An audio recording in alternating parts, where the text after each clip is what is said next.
Hey guys, it's me, and today I am here with my new Q&A video for you guys. Most of these questions are from Instagram, and then I got a couple from Tumblr as well. And so yeah, hopefully this Q&A video won't be nearly as long as Q&A that I did last year, because that was a long ass video. I think it was 54 minutes long. I am so sorry that that happened. So yeah, let's go ahead and pop on into these questions. But before I do that, I'm gonna need you guys to hit that subscribe button because I'm trying to grow this channel. And also hit that like button too, because that'll help me out a little bit as well. And if you want to follow me across any of my different social media links, all those are always linked down in the description box below. The Tumblr questions that I got are all from Anons, and I only have but 3 of them.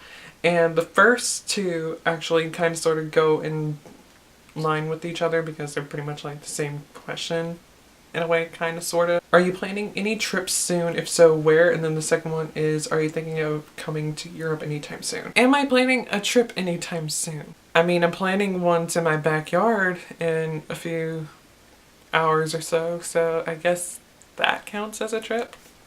As you guys know, I talk about this constantly in my videos, and it's pretty much like a running gag now within my videos that I talk about my life situation and everything, that I'm broke ass bitch with no life, no source of income, no job, none of that shit. So yeah, that makes traveling and going on trips kind of difficult. Traveling to Europe, I really do want to go to Europe at some point in my life. Hopefully by the time I want to say by the time I'm 26, I want to be able to go to Europe and just travel in Europe and go to different countries and everything. Like, I want to go to England, Ireland, the Netherlands, more specifically Holland.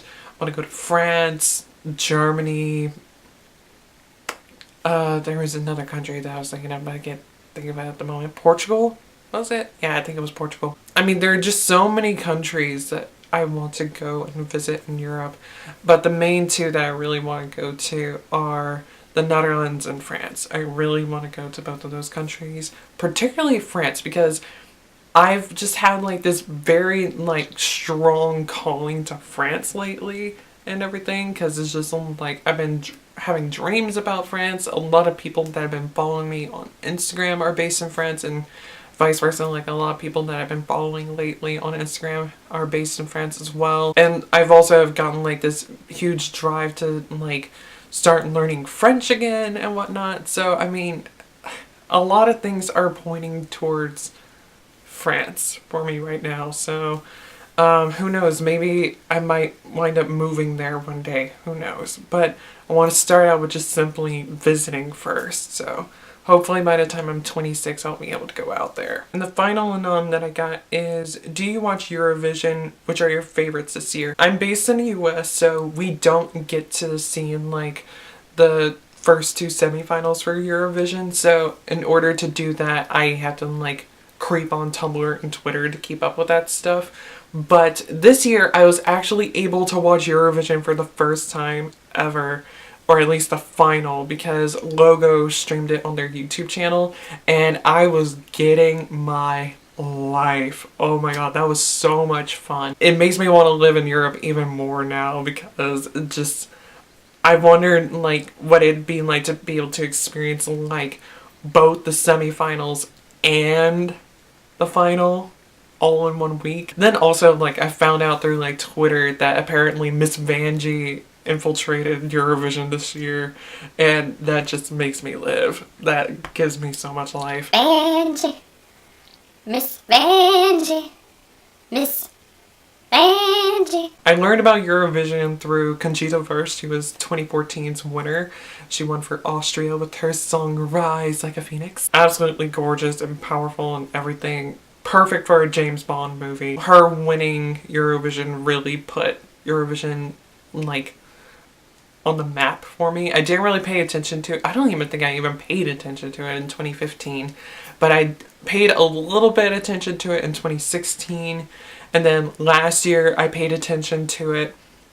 But this year was like the first year that I really got invested in it, because I was actually able to keep up with the competition this year. Some of my favorites that I can think of off the top of my head are going to be Finland, Sweden, Moldova, Ireland. Oh my god, Ireland's so fucking cute. I love theirs so much. It's so cute. Cyprus, which I'm really glad that they got second place because they're my second favorite this year. Bulgaria, loved their song. Estonia, love her. I mean, I'm a sucker for opera singers, so I mean, yeah, and just her dress, just yes. Now, I watched like a clip from the semifinal of Russia's performance, and it's just like the live does not live up to like the video that they have on the Eurovision playlist on YouTube. So, yeah, there's that. But I mean, I do kind of like the song though. It's really nice and pretty and everything. I really liked Albania. Albania was really good. It had like a very nostalgic feel to it for me for some reason. I also really enjoyed Hungary. I really liked Hungary's, partially because of the fact that I am a metalhead, but then again, I mean, like, the song is really good. But I mean, it still baffles me though that a metalcore band got sent to Eurovision. I mean, I know a lot of us metalheads are like living for it, especially since I don't think there's actually been like a full-on metal band from that I know of, because like I said, I haven't really kept up with the competition that much, and I don't know about too many of the past entries and everything, but I do know that in, I think it was 2006 or 2007, Lordi entered Eurovision and actually won it with Hard Rock Hallelujah. I had a feeling that Hungary weren't going to do that well, which I can't remember if they did that well, but yeah, so yeah, I kind of expected it to happen, but at least the metal band made it to Eurovision. But my absolute favorite song this year, though, was definitely Israel, and I am so fucking happy that they won. Oh my god, their song was just so much fun and so campy and just weird, and I love it, and just, just so much yes. Oh, yeah. So now we're going to move on into the Instagram questions. And the first one that I have is from Raised by Bats. And they ask, which queen are you excited to see in RuPaul's Drag Race Season 10? Just going off of like the queens that I already knew prior to like the Meet the Queens sort of thing. The queens I was most excited for were Mayhem Miller and Cameron Michaels. I've known of them two for so long and I've been following both of them for a hot minute, so I knew of like both of them, like their talents and like their aesthetics and everything, so I was just really excited to be able to see them make it onto the show. And then after like the Meet the queens that like really stuck out to me, that I just like really like vibed with and that I thought were really good, obviously Miss Cracker. I do really enjoy Eureka, and I'm glad to see her back and actually doing very, very well this time around and everything. I do like Monet X Change. I really liked her Snatch Game. Her Snatch Game as Maya Angelou was so great. And although I'm not the biggest, oh my god, sneeze.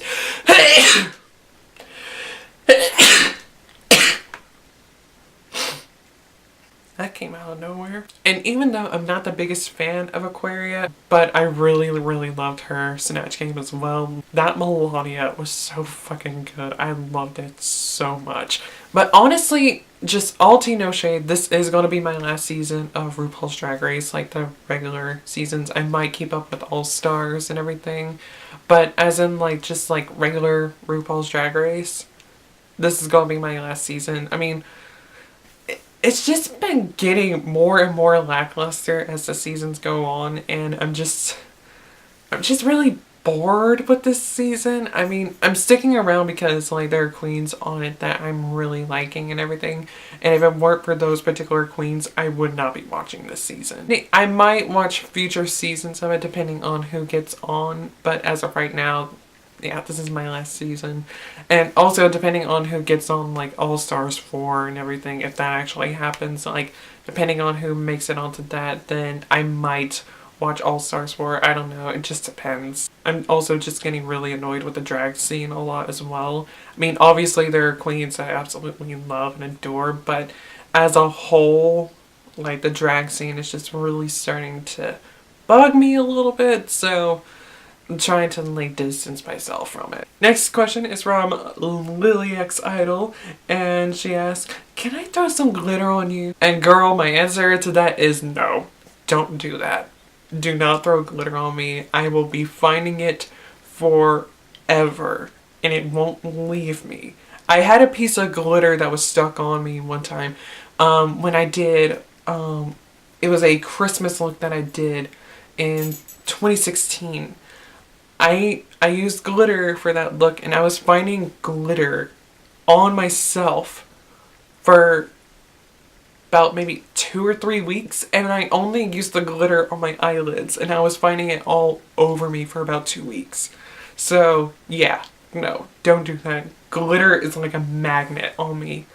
Don't do that to me. Pretty Paranormal asks 2 questions, and the first one is, if you could only listen to one band for the rest of your life, who would it be? I mean, the obvious answer would be Apica because they're my favorite band of all time.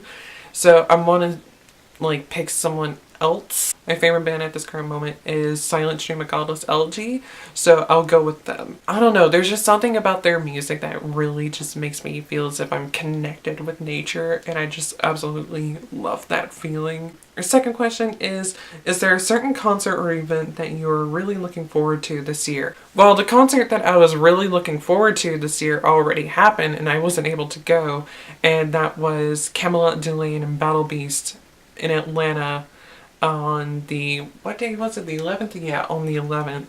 And I wasn't able to go, and I'm very bummed out that I wasn't able to go and see like those 3 bands, because it would have been my first time seeing Battle Beast, which I really want to see them live because it's just like, yes. And then it would have been my second time seeing Camelot and my third time seeing Delane. And Delane, they're my second favorite band of all time. And Charlotte, she's just a huge inspiration for me in terms of like beauty, fashion, and everything. So like to be able to like see them live again and actually try to like talk to Charlotte and remember to get a picture with her this time around, it would have been really nice. And when it comes to like upcoming concerts or events, there's none on my radar at the moment because all the shows that I was looking into and hoping to possibly go to and everything, they've already have happened. We'll have to see like who all comes to town and everything and what all is going down in the next few months and everything before I can figure out what I'm gonna do. Ashard Aesthetic asks, what's a haircut style you've always wanted to try but chickened out on? Pretty much any short dude hairstyle. Thanks to like how my hair looks right now and everything, and how like it looks when I have like the length of my hair pulled back and everything. The idea of having short hair doesn't bother me nearly as much anymore, because it's like at first for the longest it was just like, I'm not gonna look good with short hair, so I'm not gonna have short hair. But I think the beard is what's making things actually look good. Not gonna do it because I'm far too attached to having long hair. And another thing that I've like chickened out on is like just going through and just getting all the black in my hair just cut out, but like then my hair will be like down to about here, and so it'd be like super short. Right now my hair comes down to about here now when it's straightened. Other than like haircuts that like I've chickened out on, probably just getting like a generic white boy haircut. Like I like the look of them, it's just that it's so generic and stereotypical that I would never get it done myself, or at least like at this point in time in my life. So I mean, yeah, because I mean I don't like to rule things out anymore, because I used to do that a lot, but now it's just like a lot of those things that I ruled out when I was younger, like a few years ago and everything, like I've done a lot of those things now at this point. Next question is from Cindy K-Hole, and she asks, since you've posted so many extremely heavy modified, beautiful people on your Instagram story, do you also have any rather extreme modifications planned or want to get?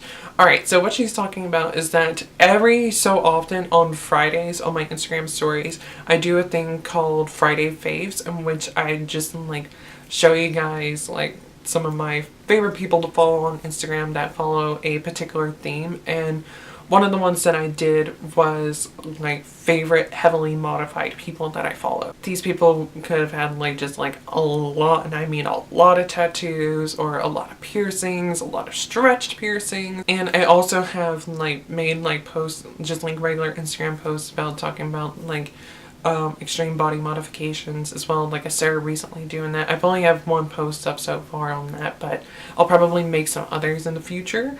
But as for right now, there's just one, and that one that I did in particular was eye tattoos, like getting the whites of your eyes tattooed. But anyways, getting back to your question, are there any extreme body modifications that I have planned?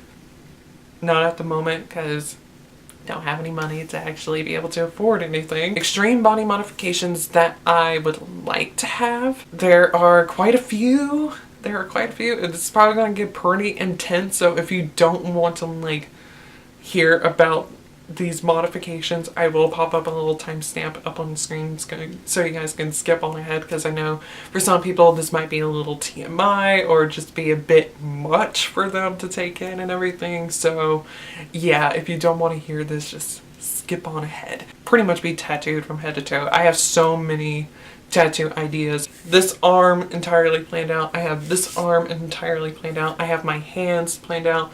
I'm in the process of trying to figure out what I want to do with my fingers. I have like the front of my torso planned out for the most part. I have my back completely planned out. I have my thighs planned out, and I'm currently working on getting ideas for my legs. I have my feet planned out, and I have there's a tattoo that I want to get on my toe. I'm in the process of trying to figure out if I want to get any face tattoos. And then I want to get something on my scalp, but I don't know where or how to go about doing it. I know when I had like my death talk, I was like, oh, I could just get it on like the side of my head and everything. But now that I'm growing it out, it's like, that kind of defeats purpose. And then it's just like, part of me is like, maybe like once I grow my hair out to a certain point, I can get like just like an undercut, regular undercut, and then get like a tattoo and go up onto the undercut. Or who knows, maybe I will like go back to having like a double side cut and get something on the side of my head. And then recently started thinking about possibly getting something behind my ears. Trying to figure out if I want to do something on my neck. Like I even want tattoos that go onto my ass, and just getting like my ass tattooed as well. So there's that. I'm not going to go into detail as to what designs I want, just simply because there are just so many. So we'll be here for at least like an hour if I were to go into detail about all of them. I have started thinking about possibly wanting to get the whites of my eyes tattooed. I won't do that anytime soon. It'll probably be once I'm in my mid-30s before I actually do that. But it is something that I have been thinking about possibly doing. Then when it comes to piercings, I want a lot of piercings. I want way more piercings. I only have one, and it's my labret. And I want to get more. So many more. I think in total, last time I checked, I think I want in total 30 piercings, and that includes 4 microdermals. I'll say where I want the 4 microdermals at. I want them in my cheeks because cheek piercings take way too long to heal and they reject very easily, and also I don't want the permanent dimples. I want one in the ditch of my collarbone because I'm original white trash like that.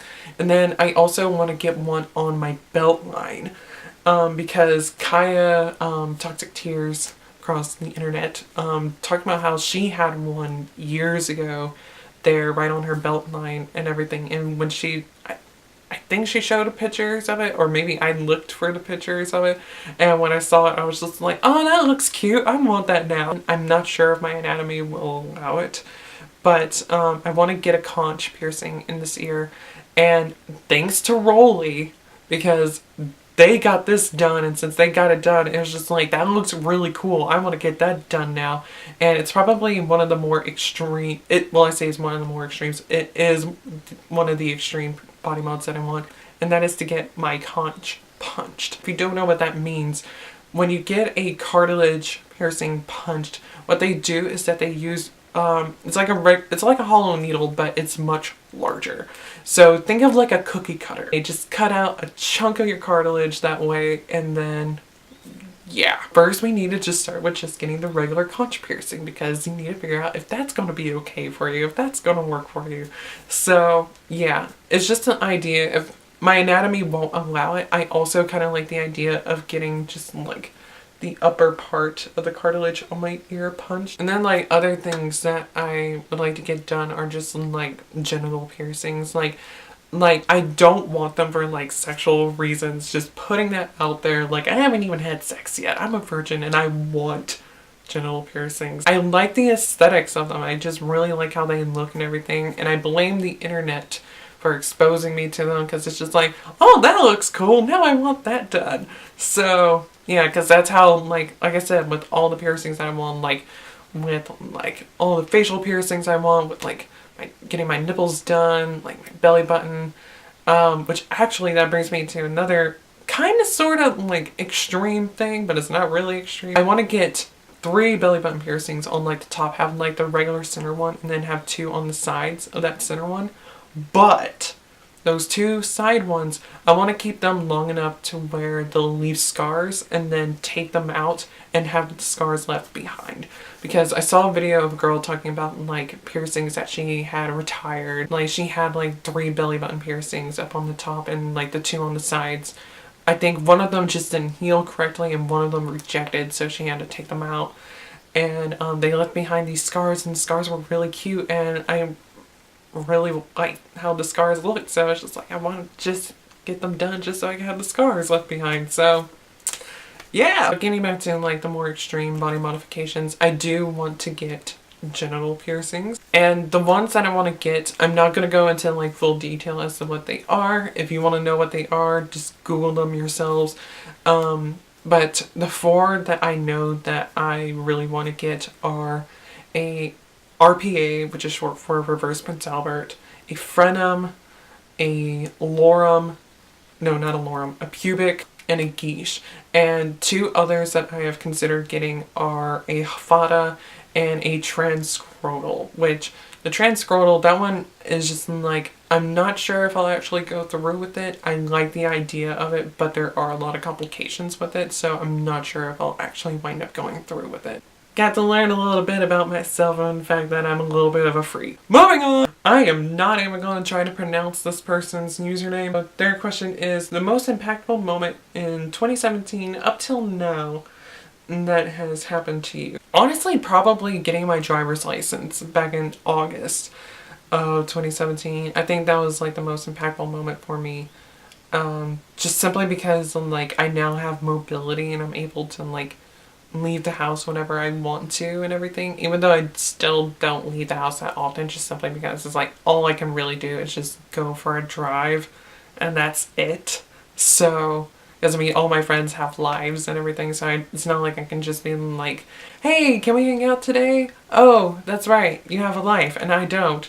Okay, guess I'm stuck here in the house still. Next question is from Finchy Finch 6, and they ask, what, if anything, about being a YouTuber discourages you? Probably just how, like, a lot of, like, the, like, groups work and everything, and just how YouTube in general works these days, like, with the algorithm changes, and then also, like, the people who actually do YouTube for a job, like me, I don't make money off of my videos. I just do this as, like, a hobby right now. I would like to be able to turn it into, like, a way for me to make money and everything, and to possibly turn it into a job, or maybe like a part-time job type of thing for me. But considering just how weird and just wonky YouTube is now, I really don't think I'll try to pursue it. I mean, if I can, that's cool. If not, then yeah, I'm good. I mentioned this last year, and like I want to like try to start branching away from the beauty side of YouTube, because the beauty side of YouTube has just really turned into something that I'm not a fan of, like in terms of like how things work and everything. Like you gotta have like these kinds of products, you gotta have this kind of layout with your videos, you gotta have like this kind of lighting setup and like a backdrop and all these things, and like it's become so technical.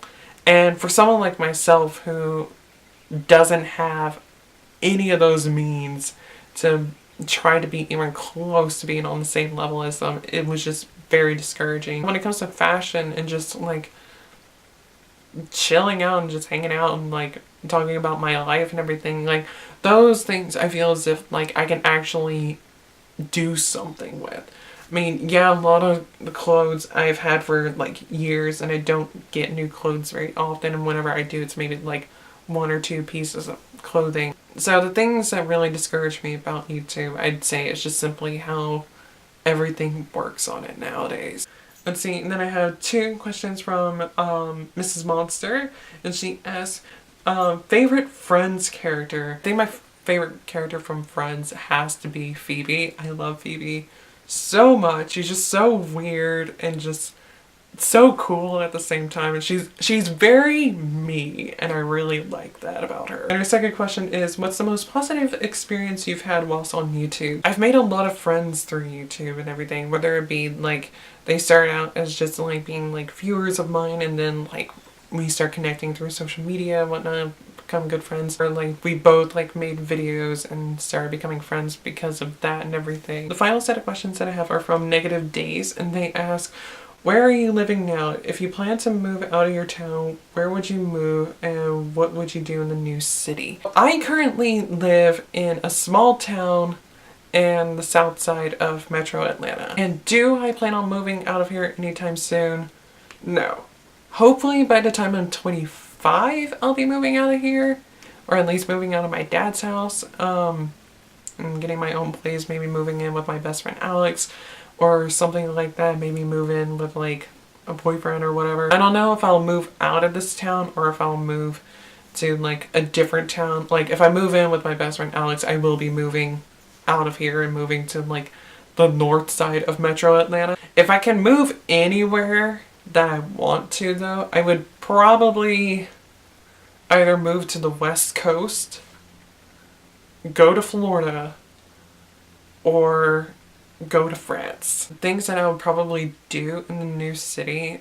I mean, I'm glad that you mentioned city and everything and just didn't say like new place, because it would be a city that I would move to. I can't do country living. It's way too quiet. I mean, I like the idea of like the isolation and possibly living in like a woodsy area, but the isolation and the quietness would drive me insane. I think things that I'll probably do in like new city, probably like depending on like my situation and everything, like am I in a relationship, am I not in a relationship, like if I'm not in a relationship, like I might try out the dating scene out in that area. I don't know. I know one thing for certain, I'm going to try to like make new friends, like actually have people to go off and go see and hang out with. Get a job, like see what all there is to do and everything, see if there are any like cool places to shop. And those are all the questions that I have for this Q&A video. And guess what? My recording time is under an hour. It's 55 minutes, but it's under an hour, and I'm happy about that. Hope you guys enjoyed learning more about me. And who knows, if you guys want to know a little bit more, just drop your questions down in the comments below, or you can send them over to my Tumblr S box if you want to submit them anonymously. And that is it for this video. Hope you guys enjoyed it, and until I see you guys in my next video, whenever the hell that may be, goodbye.